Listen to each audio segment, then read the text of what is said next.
نہیں آتا یعنی سن شعور سے پہلے کہ جب سے نماز تہجد شروع کی، جب نماز پنجگانہ شروع کی، نماز اشراق شروع کی، نماز اوابین شروع کی، جیسے کوئی چیز گھٹی میں ڈال دی جاتی ہے۔ میرے والد گرامی وہ جس رورل ہیلتھ سینٹر میں چھوٹے ہاسپٹل میں جہاں وہ ڈاکٹر تھے، انچارج تھے، وہ جنگ صدر سے 30 میل کے فاصلے پر تھا۔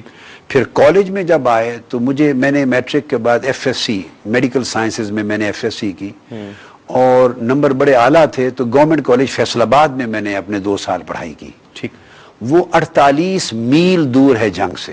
اچھا، اس وقت کلومیٹرز نہیں تھے، تو آپ سمجھ لیں کہ آنا جانا 96 مائلز بنتا تھا، یعنی about 160 to 70 کلومیٹرز، 160 کلومیٹر تقریباً۔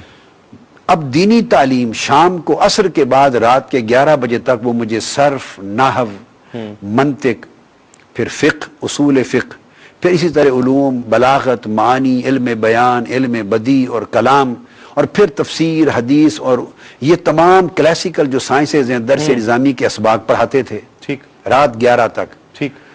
صبح تہجد کی نماز پڑھ کے میں نیو خان ٹرانسپورٹ کے لیے بس کے اڈے پہ روانہ ہو جاتا تھا پیدل، اور فجر کی نماز اس اڈے کی مسجد میں پڑھتا تھا، نماز فجر، اور بیٹھ کے گورنمنٹ کالج فیصل آباد جو دھوبی گھاٹ کے پاس تھا وہاں آ کے اترتا تھا۔ ظہر آخری پیریڈ ہوتا تھا اردو کا، تو میرے پروفیسر یہ جان کر کہ انہیں اردو میں کوئی پرابلم نہیں ہے تو مجھے لاسٹ پیریڈ میں چھٹی دے دیتے تھے۔ اس سے پہلے ریسیس میں اویل کر لیتا تھا، اور دوپہر کے وقت میں واپس جھنگ آ جاتا۔ 160 کلومیٹر میں نے روزانہ سفر کیا 2 سال تک، صرف اس لیے کہ میری کالج کی ایجوکیشن کے ساتھ جو دینی علوم کا ایک تسلسل ہے اس میں انقطاع نہ آئے۔ تو یعنی دونوں اس طرح ساتھ چلتے تھے۔ پھر پنجاب یونیورسٹی آ گئی، تو میں نے بی اے جب 1970 میں کیا تو میں چھٹیوں میں چلا جاتا تھا مولانا عبدالرشید رضوی اور دیگر علماء جامع قطبیہ میں، تاکہ رات دن صبح 3 بجے سے لے کے رات کے 11 بجے تک پھر مسلسل 18 گھنٹے درسیات علوم دینیہ چلتے تھے۔ باقی ایام والد گرامی رحمۃ اللہ علیہ خود پڑھاتے۔ تو میں نے جب بی اے کیا 1970 میں تو اسی سال دورہ حدیث مکمل کیا، ماشاءاللہ، اور یہ ابتدا کی تھی 1962 میں، 8 سال لگے، اور ابتدا کی تھی ابا جی قبلہ رحمۃ اللہ علیہ سے، اور پھر میری باقاعدہ تعلیم کی یعنی سمجھ لیں کہ بسم اللہ کے لیے آغاز کے لیے پھر مدینہ طیبہ لے گئے، اور حضرت مولانا ضیاء الدین مدنی رحمۃ اللہ تعالی علیہ کے دست اقدس پہ میری بسم اللہ ہوئی، اور ان کے پاس میں نے بچپن کے میرے پہلے استاذ حضرت مولانا ضیاء الدین مدنی ہیں۔ کیا بات!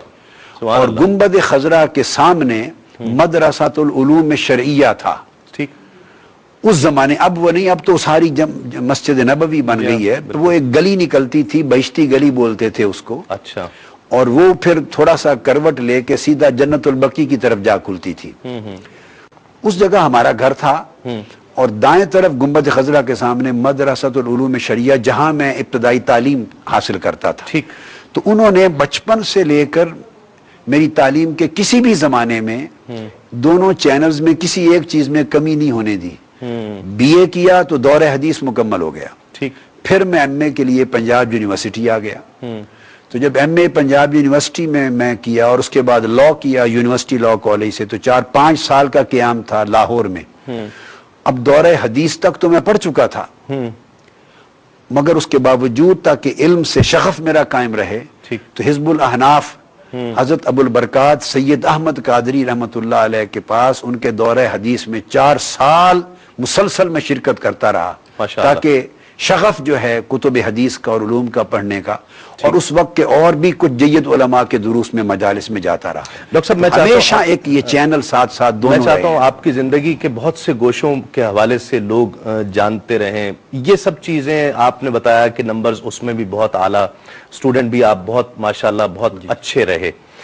لوگوں کو، ناظرین کو لگے گا کہ یہ تو بہت مشکل نسخہ، ایسے ہر شخص اتنی محنت تو نہیں کر سکتا، یعنی یقیناً طاہر القادری بننے کے لیے اتنی ہی محنت کی ضرورت ہوتی ہے، ہر شخص طویل نہیں ہے۔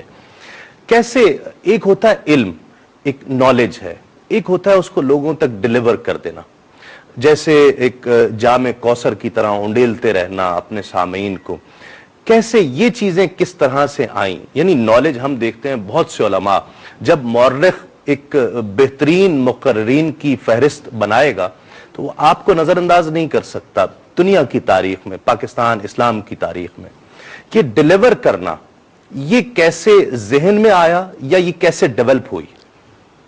اس کے پیچھے میرا خیال ہے چند ایک عوامل ہیں۔ سب سے پہلا فیکٹر تو خود والد گرامی رحمۃ اللہ علیہ، وہ بہت بڑے خطیب العصر بھی تھے، ٹھیک، یعنی وہ شاعر بھی تھے، وہ محدث بھی تھے، مفسر بھی تھے، اور وہ نحوی بھی تھے اور خطیب بھی تھے، اور ان کی پوری تعلیم لکھنؤ اور حیدرآباد دکن میں ہوئی ڈاکٹر صاحب قطع کلامی میں معافی چاہتا ہوں۔ ناظرین ایک مختصر سا وقفہ لیں گے، وقفے کے بعد آپ کی کالز بھی پروگرام میں شامل کریں گے۔